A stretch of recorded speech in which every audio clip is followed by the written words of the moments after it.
Hello दोस्तों, आज बात करते हैं ऐसे व्यक्ति की जो 27 साल जेल में रहा और उसके बाद राष्ट्रपति बना। उसके बारे में आज बात करते हैं। आपको बताते हैं ये आदमी कौन है। उनका नाम है नेल्सन मंडेला। नेल्सन मंडेला के बारे में आज आपको बताएंगे।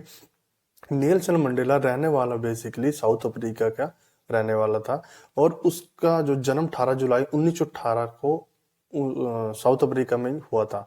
वो ज़्यादा रिच फैमिली में नहीं थी उनकी, वो एक नॉर्मल फैमिली में पैदा हुए थे।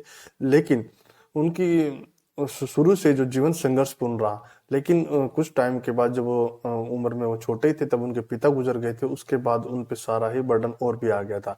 लेकिन उसके बाद भी वो एक अहिंसावादी विचारों के थे। कैसे थे अहिंसावादी विचारों को, वो भी बताते हैं आपको। क्योंकि वहां पे रंग भेद के खिलाफ उन्होंने शुरू से ही आंदोलन अपना जारी रखा, क्योंकि वहाँ काले गोरों का एक दूसरे से पार्टीशन रहता था। उनको गोरों को ज्यादा अहमियत दी जाती थी और काले को नहीं दी जाती थी। यानी कि बहुत सारी चीजों में, जैसे उनको करियाना की दुकान पे जाना है तो उनको सामान नहीं दिया जाता था और जो काले गोरों को दे दिया जाता था। ये इसी के खिलाफ उन्होंने बहुत सारे अपना आंदोलन जारी रखा। और आंदोलन जब तक उन्होंने जारी रखा तो उनको साउथ अफ्रीका का महात्मा गांधी भी बोलते हैं। और दूसरी तरफ आपको ये भी बताते हैं कि जब वो 1944 में उन्होंने एक जो वहाँ की पार्टी है, क्या पार्टी का नाम है नेशनल कांग्रेस पार्टी, जो कि अफ्रीका की नेशनल कांग्रेस पार्टी, जो कि अफ्रीका की है, वो ज्वाइन कर लिया। उसके दोस्तों के साथ उन्होंने ज्वाइन किया।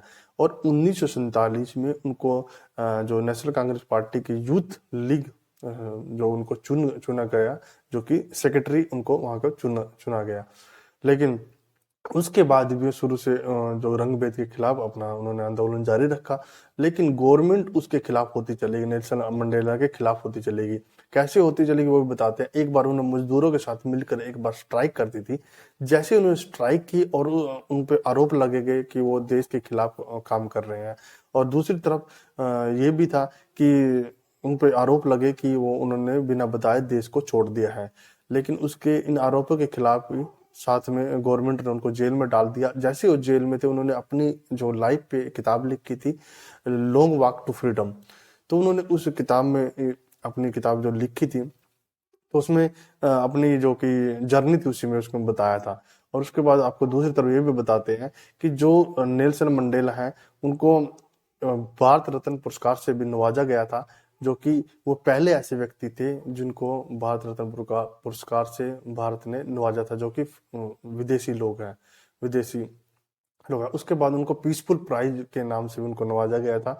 और 1994 में जब वो जेल से आए, उनको पूरे की पूरी जो कि वहाँ की पॉपुलेशन थी अफ्रीका की, उनको उनको पुरजोर समर्थन मिला और उन्होंने इलेक्शन लड़ा और उनको बहुत बहुमत से उनको वोट मिले, जिससे कि वो प्रेसिडेंट का इलेक्शन वो जीत गए। उसके बाद यूएनओ ने 2009 में उनको एक इंटरनेशनली डे उसको घोषित कर दिया, नेल्सन मंडेला जयंती के नाम से उसको घोषित कर दिया, जो कि 18 जुलाई के पूरे विश्व में मनाई जाती है। तो यूएनओ ने भी जब ये देखा था कि इन्होंने इतना बड़ा संघर्ष किया है जो कि रंगभेद के खिलाफ, तब उनको उनको इंटरनेशनली ये घोषित करना पड़ा। तो ये थी एक छोटी सी स्टोरी जो कि नेल्सन मंडेला के बारे में थी। आपको कैसी लगी कमेंट बॉक्स में बताएं। जय हिंद।